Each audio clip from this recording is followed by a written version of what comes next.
أعوذ بالله من الشيطان الرجيم بسم الله الرحمن الرحيم চতুর্থ হরফ হচ্ছে ইলা। ইহা চারটি অর্থে ব্যবহার হয়। এর মধ্যে প্রথম অর্থ হচ্ছে ইন্তিহায়ে গায়া, অর্থাৎ স্থানের দূরত্বের শেষ সীমানা এর অর্থে। এখানে ইন্তিহায়ে গায়া বলতে স্থানের দূরত্বের শেষ সীমানা মানে কোন একটা স্থানের শেষ সীমানা কোথায়।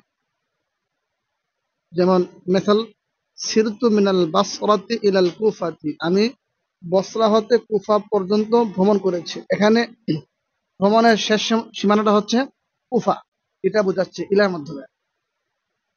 দ্বিতীয় হচ্ছে মুসাহাবা তথা একত্রে বা সাথে এর অর্থে। যেমন আল্লাহ তাআলার বাণী ওয়ালা তাকুলু আমওয়ালাকুম ইলা আমওয়ালিকুম আই মা আমওয়ালিকুম, তোমরা তোমাদের মালের সাথে তাদের মালও খেয়ে ফেলো না। এখানে ইলা আমওয়ালিকুম, এই যে ইলাটা মা এর অর্থে সাথে অর্থে ব্যবহার হয়েছে।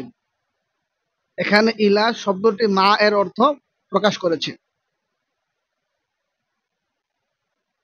3 নম্বর হচ্ছে কখনো ইলা এর পরবর্তী বিষয়টি পূর্ববর্তী বিষয়ের অন্তর্ভুক্ত থাকে যদি পরবর্তী ও পূর্ববর্তী উভয় বিষয় এক জাতীয় হয়।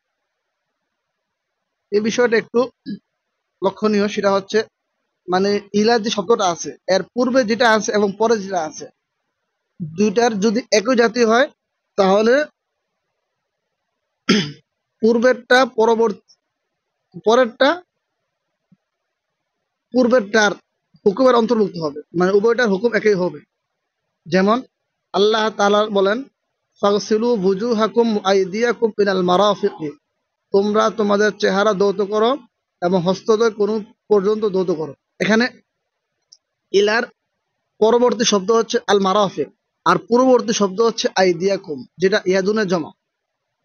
তো ইয়াদুন আর মারাফিক যেহেতু একই, মানে দুটোটাই হাতের জিনিস, সুতরাং যেহেতু ইলার পরবর্তী বিষয়টা পূর্ববর্তী বিষয়ের অন্তর্ভুক্ত, একই জিন্সের একই জাতীয়, সুতরাং কি উভয়টা হুকুমের ক্ষেত্রে একটার অপরটার মতো হবে, মানে পরবর্তীটা পূর্ববর্তী হুকুমের অন্তর্ভুক্ত হবে তথা হাতটা ধৌত করতে হবে কনুই সহ, এটা বোঝাচ্ছে কেন।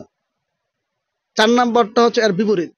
আবার কখনো ইলা এর পরবর্তী বিষয়টি পূর্ববর্তী বিষয়ের অন্তর্ভুক্ত হয় না যদি পরবর্তী ও পূর্ববর্তী উভয় বিষয় এক জাতীয় না হয়। যেমন আল্লাহ তাআলা বলেন সুম্মা আতিম্মুস সিয়ামা ইলাল লাইল, অতঃপর রোজাকে রাত্রি পর্যন্ত করো। এখানে দেখেন ইলা শব্দটা এর আগে আছে সিয়াম, পরে আছে আল লাইল। সিয়াম আর লাইল একই জিন্সের না, একই জাতীয় না, এই কারণে লাইল এর মধ্যে সিয়ামটা প্রবেশ করবে না তথা রাত্র পর্যন্ত কি করবে না, রোজা রাখবে না।